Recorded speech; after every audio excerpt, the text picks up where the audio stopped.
Introduction: why this topic matters today. When we speak about democracy, especially in the context of the United States, we are often taught a familiar story.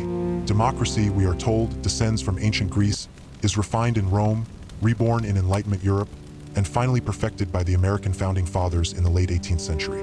This narrative is elegant, linear, and deeply reassuring. It places the origins of modern freedom firmly within a Western intellectual tradition and presents the United States as both heir and culmination of that tradition. Yet this story is incomplete. More importantly, it is misleading. Long before the United States declared independence, and long before the Constitution was written, a sophisticated system of democratic governance was already functioning in North America. It was not imported from Europe, nor was it based on monarchy, divine right, or hereditary aristocracy. It belonged to the Haudenosaunee, often known in English as the Iroquois Confederacy. For centuries, the Haudenosaunee Confederacy governed itself through a carefully balanced political system grounded in consensus, accountability, federalism, and long-term responsibility. This was not a loose alliance of tribes, nor a primitive form of rule. It was a living constitution, upheld by law, ritual, diplomacy, and collective memory. The importance of this topic today goes far beyond historical curiosity. In an era marked by intense debates about diversity, equity, and inclusion, the question of whose ideas are recognized as foundational becomes deeply political. To acknowledge Indigenous influence on American democracy is not simply to add a footnote to history. It challenges the assumption that political sophistication flows only from Europe outward.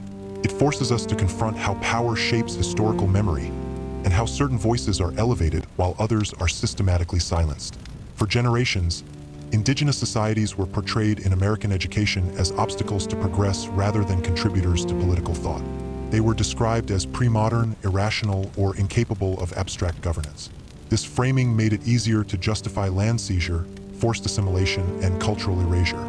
It also made it easier to tell a national story in which democracy appeared fully formed from the minds of white Enlightenment thinkers, untouched by the world around them. Recognizing the Haudenosaunee tradition disrupts that story in uncomfortable but necessary ways. This discomfort is precisely why the topic remains controversial. Some critics argue that acknowledging Indigenous influence diminishes the originality of the Founding Fathers or undermines the legitimacy of the U.S. Constitution. Others claim that similarities between Haudenosaunee governance and American political structures are coincidental or exaggerated. Yet these objections often reveal less about historical evidence and more about modern anxieties. They reflect a fear that democracy loses something if it is not exclusively Western. In reality, the opposite is true. Democracy becomes stronger when we understand it as a shared human achievement rather than a civilizational monopoly.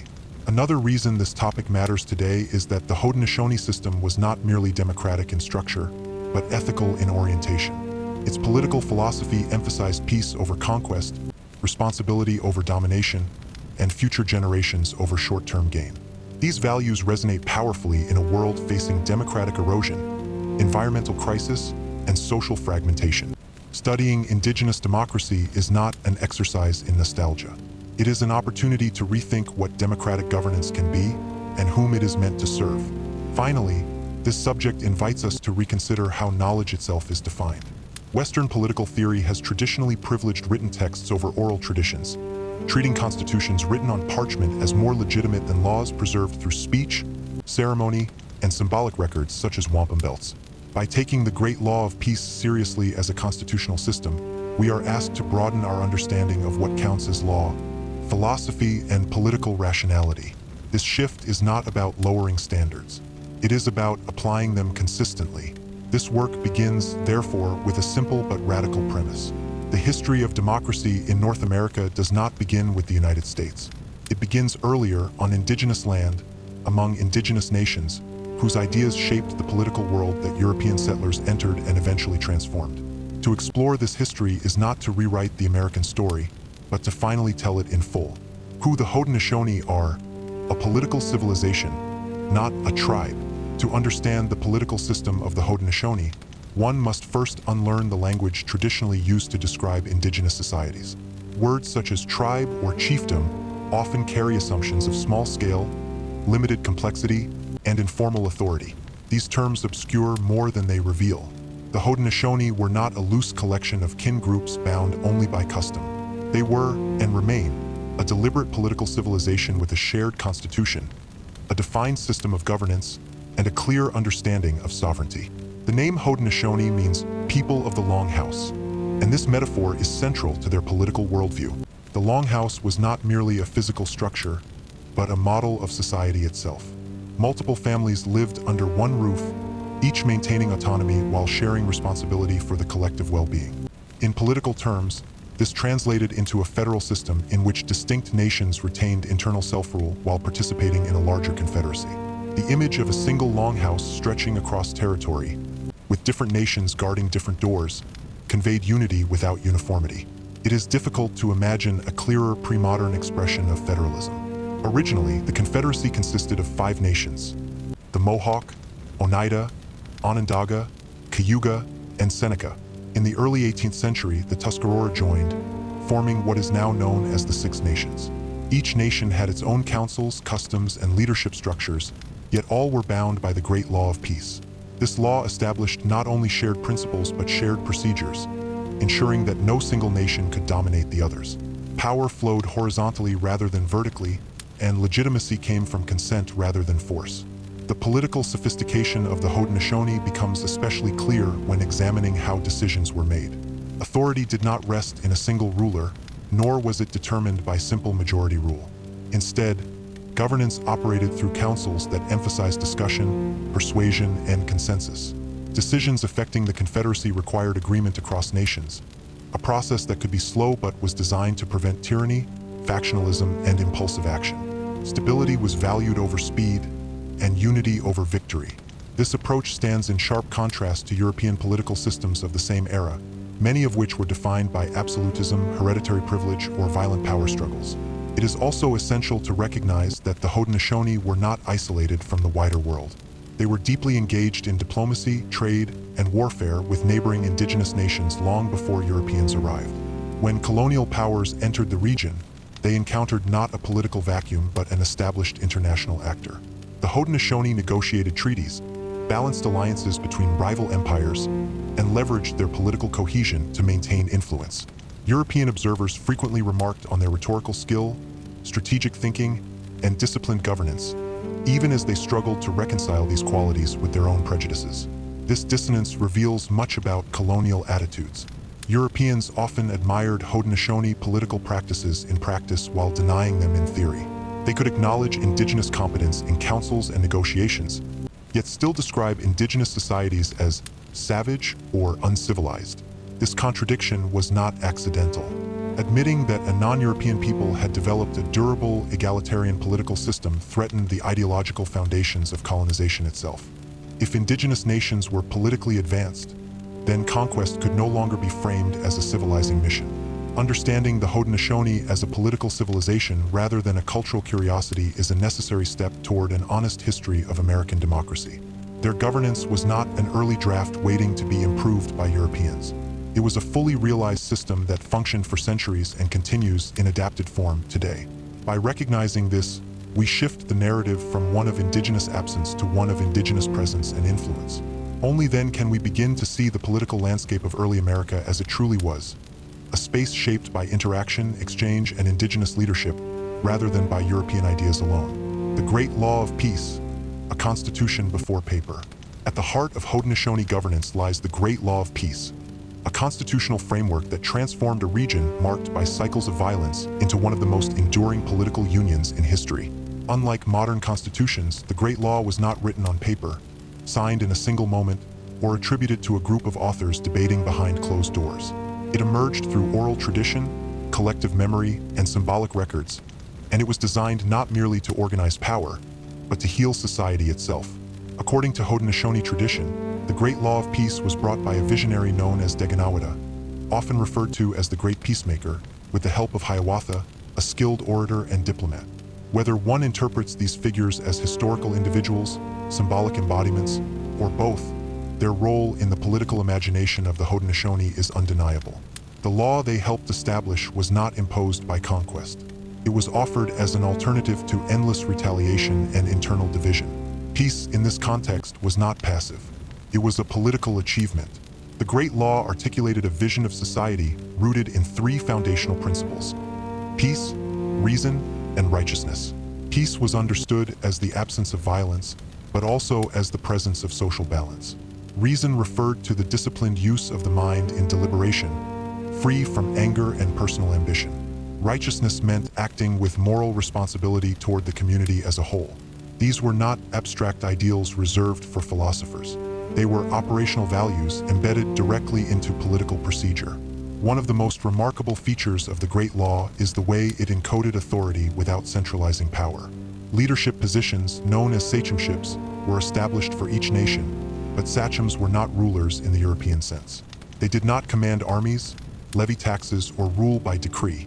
Their role was to listen, deliberate, and articulate the will of the people. Authority flowed upward from the clans, not downward from the council. In this sense, the Haudenosaunee system inverted the dominant political logic of 18th century Europe. Decision-making under the Great Law was based on consensus rather than majority vote. This process required patience and restraint. Councils continued deliberation until objections were addressed and common ground was found. While this method could be time-consuming, it was deliberately designed to prevent the tyranny of the majority and the marginalization of dissenting voices. Agreement was not counted. It was achieved. The goal was not victory in debate, but unity in action. The structure of the Confederacy further reinforced this balance. Different nations held distinct roles within the council, creating a system of mutual dependence and review. No single group could dominate proceedings, and decisions moved through multiple stages of consideration. This layered process functioned as a form of checks and balances long before the term existed. Power was restrained not by competing branches of government, but by reciprocal responsibility and shared norms. Perhaps most striking from a modern constitutional perspective is the presence of formal mechanisms for accountability. Leaders who acted selfishly, abused their authority, or endangered peace could be removed from office. This process was not symbolic. It was real, institutionalized, and enforced. Leadership was conditional, not permanent. In a world where European monarchs ruled by birthright and claimed divine sanction, the idea that a leader served at the pleasure of the people was profoundly radical. The Great Law of Peace was preserved and transmitted through oral tradition and through wampum belts, carefully crafted arrangements of shells that recorded agreements, laws, and historical events. These belts were not decorative artifacts. They functioned as mnemonic devices, legal records, and diplomatic instruments. To dismiss them as primitive because they were not alphabetic texts is to misunderstand the nature of law itself. The durability of the Haudenosaunee system stands as evidence of their effectiveness. Seen in its full complexity, the Great Law of Peace was not a proto-constitution awaiting refinement by European thinkers. It was a mature system of governance, grounded in ethical principles and adapted to the realities of human conflict. It balanced unity and autonomy, authority and accountability, stability and change. Long before parchment constitutions declared "We the people," the Haudenosaunee had already built a political order that lived by that idea in practice. Women, power, and political authority, a system that defied Europe. One of the most striking and frequently misunderstood aspects of Haudenosaunee democracy is the central political role played by women. This feature alone places the Great Law of Peace far outside the political imagination of 18th century Europe and colonial America. At a time when women in most Western societies were legally invisible, denied property rights, excluded from education, and barred entirely from political participation, Haudenosaunee women stood at the core of governance. Haudenosaunee society was matrilineal, meaning that lineage, inheritance, and social identity flowed through the mother's line. This was not a symbolic arrangement or a cultural curiosity. It had direct political consequences. Homes, agricultural land, and food production were controlled by women, giving them economic authority as well as social stability. Children belonged to their mother's clan, and men who married into a clan did not gain control over its resources. Power, therefore, was structurally decentralized and insulated from individual accumulation. Within this system, women known today as clan mothers held responsibilities that, in many respects, exceeded those of elected officials in modern democracies. They were responsible for selecting the male leaders who would serve as sachems in the councils. These leaders were expected to embody patience, moral clarity, and commitment to peace. If a sachem failed in these duties, it was the clan mothers who possessed the authority to remove him from office. Leadership was not a reward for ambition, nor a lifetime entitlement. It was a conditional responsibility, monitored by those most invested in the long-term health of the community. This arrangement reveals a fundamentally different understanding of political power. Authority did not arise from coercion, wealth, or charisma. It emerged from trust and could be withdrawn when that trust was broken. Women, as life-givers and caretakers of the Longhouse, were understood to have a unique stake in the future. Their political role was grounded in responsibility rather than dominance. This was not equality framed as sameness, but equity rooted in function and accountability. For European observers, this system was deeply unsettling. Colonial records often note, with a mix of fascination and disapproval, the influence Indigenous women exercised in councils and diplomacy. Some European men admired this balance privately, while publicly dismissing it as evidence of Indigenous backwardness. The idea that a society could be stable, prosperous, and politically coherent while granting women decisive authority contradicted the patriarchal assumptions that underpinned European law, religion, and governance. The contrast with colonial America is particularly stark. When the U.S. Constitution was drafted, women were excluded entirely from the political process. They could not vote, hold office, or directly influence legislation. Married women had no independent legal identity. And yet, many of the men crafting this new republic had first-hand experience with indigenous nations where women exercised real political power. This contradiction underscores the selective nature of influence. Certain structural ideas, such as federalism and council governance, were considered transferable. Others, particularly gender equality and power, were deemed too radical. From a modern DEI perspective, the Haudenosaunee system forces an uncomfortable question. Why are some democratic principles celebrated as universal while others are dismissed as culturally specific or impractical? If consensus governance could inspire American federalism, why was women's political authority ignored? The answer lies not in feasibility, but in power. Recognizing Indigenous women as political actors would have challenged both racial and gender hierarchies at the heart of colonial society.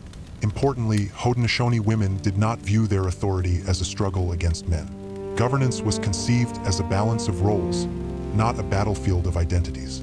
Men and women held different responsibilities, but both were essential to political legitimacy. This cooperative model stands in contrast to modern assumptions that power must be centralized, competitive, and adversarial. It suggests that democracy can be relational rather than combative, sustained through mutual obligation rather than constant contest. By examining the role of women in Haudenosaunee governance, we are confronted with a version of democracy that expanded participation without descending into chaos and distributed authority without weakening cohesion. It reveals that alternatives to patriarchal power structures not only existed in North America before the United States, but functioned successfully for generations. To ignore this legacy is not only a historical omission, it is a missed opportunity to imagine democracy differently. Encounter and exchange, Indigenous governance meets colonial America. The political influence of the Haudenosaunee on early American thought did not emerge from distant observation or abstract speculation. It developed through sustained, direct contact. From the 17th century onward, European colonists interacted with the Haudenosaunee as diplomatic equals, military allies, and strategic negotiators.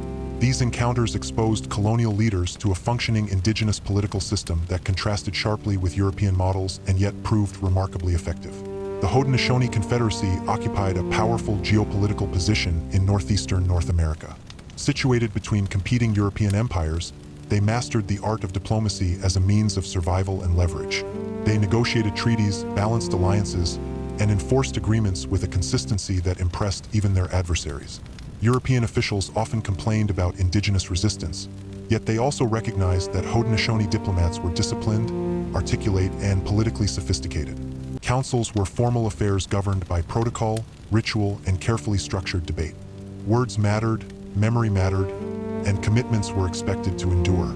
Colonial leaders did not merely hear about this system, they witnessed it. Many attended councils, observed decision-making processes, and participated in treaty negotiations conducted under the principles of the Great Law of Peace. These experiences provided a living example of how multiple sovereign entities could unite without surrendering autonomy. At a time when the American colonies themselves were fragmented, divided, and often distrustful of one another, the Haudenosaunee Confederacy stood as a counterexample to disunity. No figure embodies this moment of exchange more clearly than Benjamin Franklin. As a printer, diplomat, and political thinker, Franklin was unusually attentive to indigenous societies. He published accounts of Haudenosaunee councils, commented on their political organization, and openly admired their ability to maintain unity among distinct nations. Franklin noted the irony that indigenous peoples, whom Europeans labeled as savages, were capable of political cooperation that the colonies themselves struggled to achieve. This admiration was not merely rhetorical. In 1754, during the Albany Congress, colonial representatives gathered to discuss collective defense and relations with indigenous nations. The Haudenosaunee were present, and their confederated structure loomed large in the background of the discussions. Franklin's Albany Plan of Union, though ultimately rejected, proposed a unified colonial government with delegated authority and shared decision-making. The resemblance to the Haudenosaunee model was not accidental. Franklin himself pointed to the Confederacy as evidence that union among separate polities was both possible and practical. What is particularly important is that this influence occurred before the American Revolution, before independence, and before constitutional theory became a purely internal debate among colonists. The colonies were not inventing unity from nothing. They were responding to a political landscape in which an indigenous confederacy had already demonstrated the advantages of cooperation over fragmentation. The Haudenosaunee example provided a working answer to a question the colonists desperately needed to solve. How can distinct communities govern themselves together without collapsing into tyranny or chaos? Despite this exposure, colonial thinkers were selective in what they absorbed. They were willing to learn from indigenous federalism, but less willing to embrace indigenous values of consensus, gendered authority, and long-term ecological responsibility. This selectivity reveals the limits of colonial openness. Indigenous ideas were useful insofar as they strengthened colonial power, but threatening insofar as they challenged racial or cultural hierarchies. Nevertheless, the encounter itself cannot be erased. The Founding Fathers did not design American democracy in isolation, sealed off from the world around them. They lived on indigenous land, negotiated with indigenous governments, and observed indigenous political practices firsthand. The United States emerged not only from European philosophy, but from an American context shaped by indigenous presence and governance. Recognizing this exchange does not require romanticizing indigenous societies or diminishing European contributions. It requires acknowledging that political ideas travel across cultures, especially when those cultures coexist and interact. The Haudenosaunee were not passive subjects of colonial history. They were active political actors whose governance left an imprint on the emerging American Republic, even if that imprint was later minimized or denied. Parallel structures, the Great Law of Peace and the U.S. Constitution. When comparing the Great Law of Peace with the United States Constitution, the most striking insight is not that the two systems are identical, but that they address the same political problem in remarkably similar ways.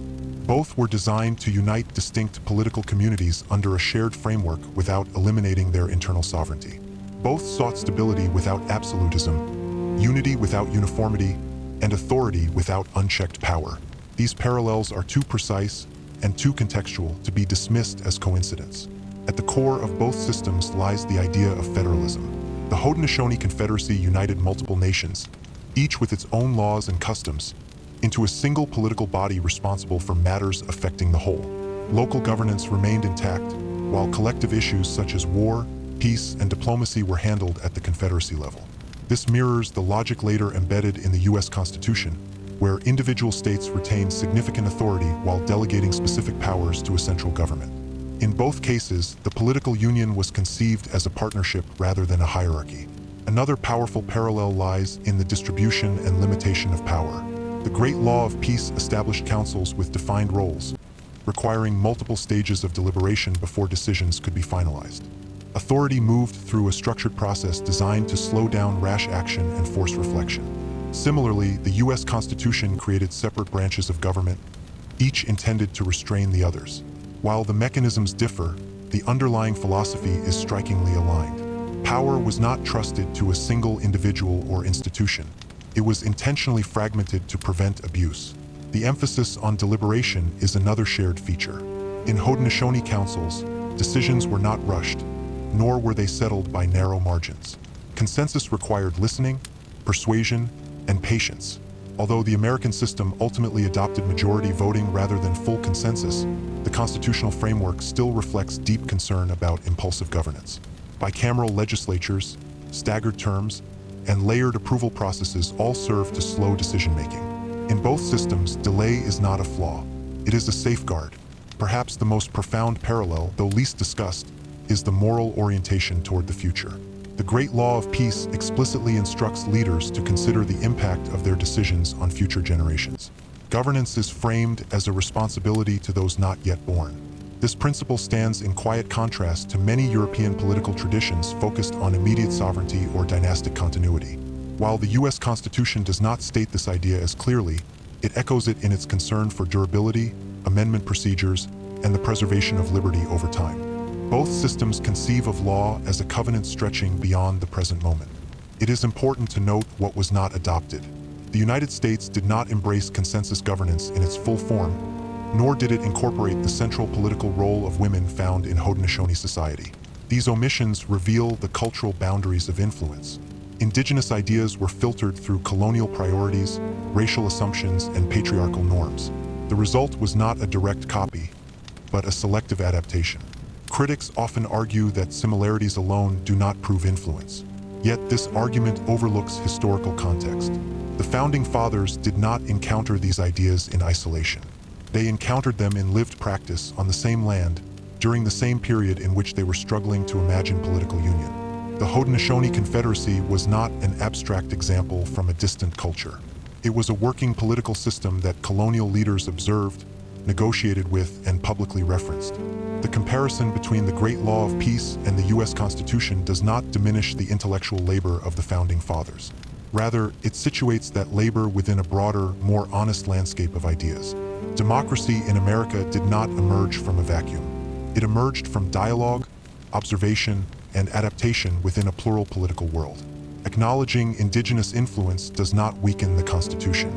It reveals it as a product of exchange rather than isolation, and as part of a longer human search for just and durable governance. Erasure and silence. Why indigenous influence was written out of history. If the influence of the Haudenosaunee on American political thought was visible to 18th century observers, the question naturally arises: why did it disappear from the dominant historical narrative? The answer lies not in a lack of evidence, but in the politics of memory. History is not merely a record of what happened. It is a story shaped by power, identity, and the needs of the present. In the case of the United States, acknowledging indigenous contributions to democracy conflicted with the national myths the young republic sought to construct. From its earliest years, the United States defined itself as a civilizational project.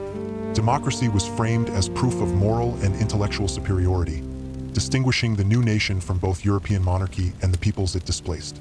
This self-image left little room for recognizing indigenous societies as sources of political wisdom. To admit that native nations possessed advanced systems of governance would have undermined the ideological justification for conquest, removal, and assimilation.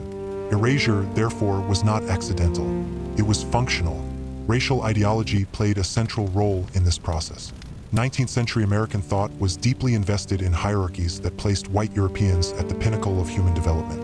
Indigenous peoples were portrayed as remnants of an earlier stage of history, destined either to disappear or to be absorbed. Within this framework, the idea that native societies could influence modern constitutional democracy was unthinkable. Even when similarities were obvious, they were explained away as coincidence or ignored entirely. Academic practices reinforced this exclusion. Western scholarship privileged written texts over oral traditions, treating literacy as a prerequisite for intellectual legitimacy. Because the Great Law of Peace was preserved through speech, ceremony, and wampum rather than alphabetic writing, it was dismissed as myth rather than law. This dismissal reveals a narrow definition of knowledge rather than a neutral standard. The durability and coherence of the Haudenosaunee political system challenged these assumptions, but rather than expanding the canon, scholars often chose to protect it. There was also a political incentive to portray the U.S. Constitution as a singular, unprecedented achievement. The narrative of genius Founding Fathers drawing solely on European Enlightenment philosophy served to unify a diverse population around a shared origin story. Introducing indigenous influence complicated that story. It suggested that American democracy was not purely inherited from Europe, but shaped on American soil through interaction with native nations. For a country invested in distancing itself from both Europe and indigenous peoples, this hybridity was uncomfortable. The consequences of this erasure extend beyond historical accuracy. By denying indigenous contributions, American political culture narrowed its understanding of democracy itself. Alternative models emphasizing consensus, collective responsibility, and long-term stewardship were excluded from serious consideration. Democracy became defined primarily through competition, individualism, and adversarial politics. What was lost was not only recognition, but possibility. In recent decades, this silence has begun to fracture. Indigenous scholars, historians, and legal theorists have challenged the old narratives, drawing attention to sources long ignored. Their work does not seek to replace one myth with another, but to complicate the story in ways that reflect historical reality. Resistance remains strong, particularly among those who view acknowledgement as a threat rather than an enrichment. Yet the persistence of debate is itself revealing. If Indigenous influence were truly insignificant, it would not provoke such discomfort. The erasure of the Haudenosaunee from the story of American democracy was not a passive oversight. It was an active choice, repeated across generations, reinforced through textbooks, monuments, and public memory.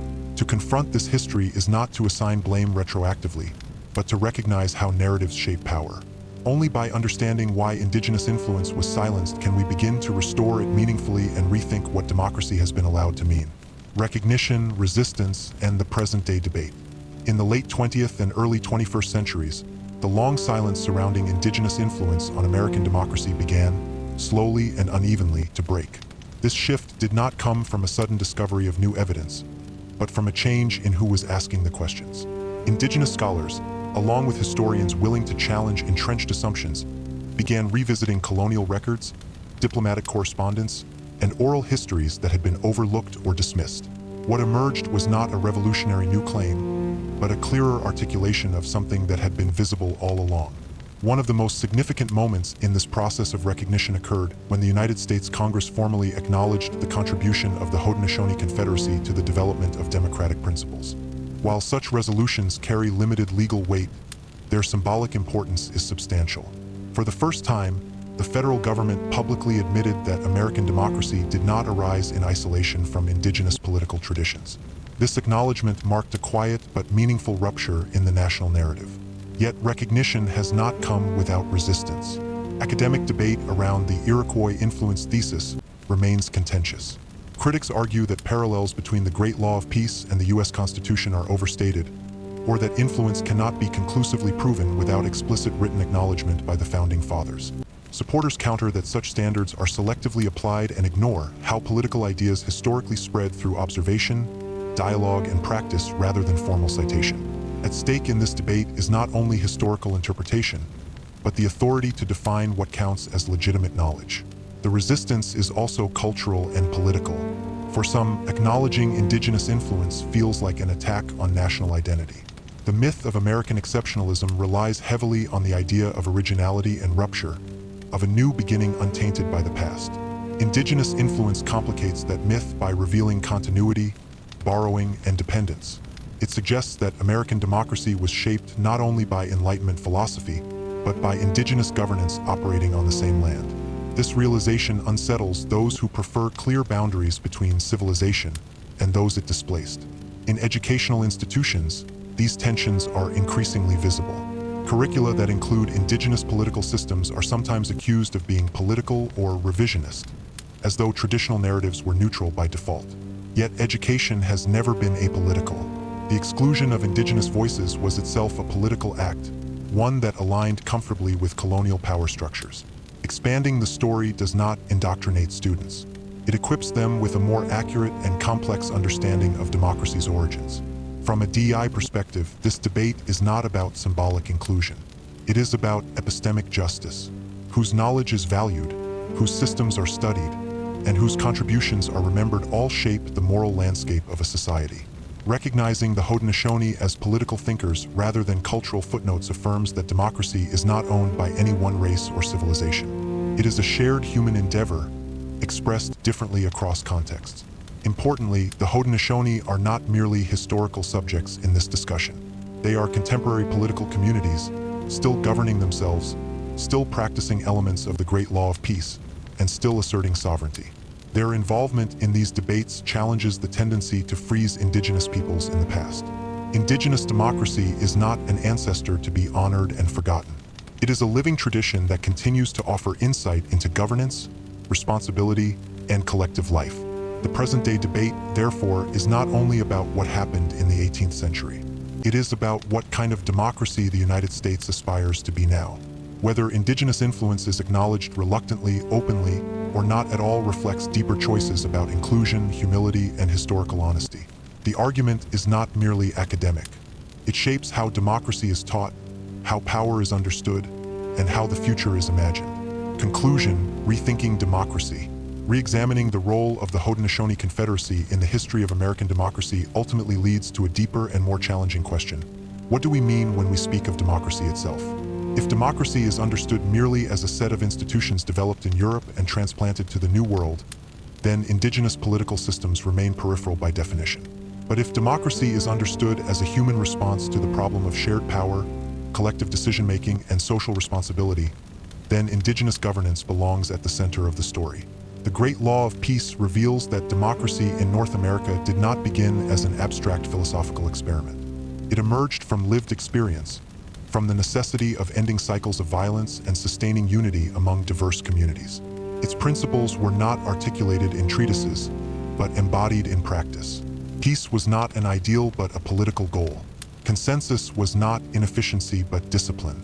Authority was not domination but trust. These ideas challenge many modern assumptions about what democratic governance must look like. Acknowledging indigenous influence on the United States does not require diminishing the intellectual achievements of the Founding Fathers.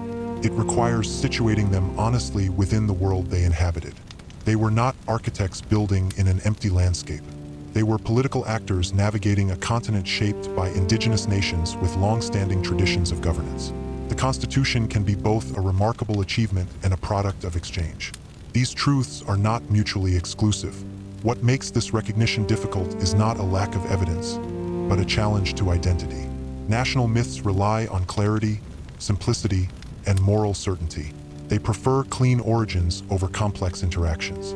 Yet mature democracies are not weakened by confronting complexity. They are strengthened by it. A democracy that can acknowledge its debts is more resilient than one that insists on self-creation. There is also an ethical dimension to this rethinking. For centuries, indigenous peoples were denied not only land and sovereignty, but intellectual recognition. Their political systems were observed, used, and then dismissed. Restoring indigenous presence in the history of democracy is not an act of charity or symbolic inclusion. It is a matter of historical accuracy and moral responsibility.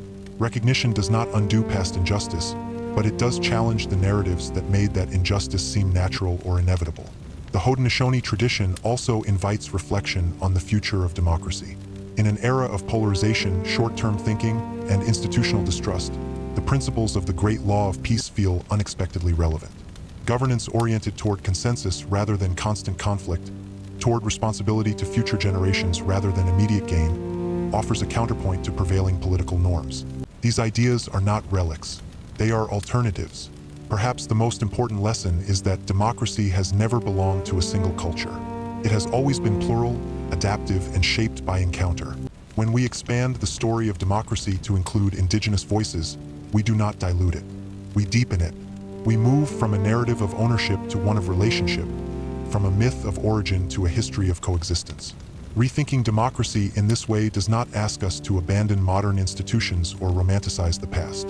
It asks us to listen more carefully, to question inherited assumptions, and to accept that some of the most enduring political wisdom on this continent did not arrive on ships from Europe. It was already here, rooted in the Longhouse, carried through generations, and waiting to be recognized not as a footnote, but as a foundation.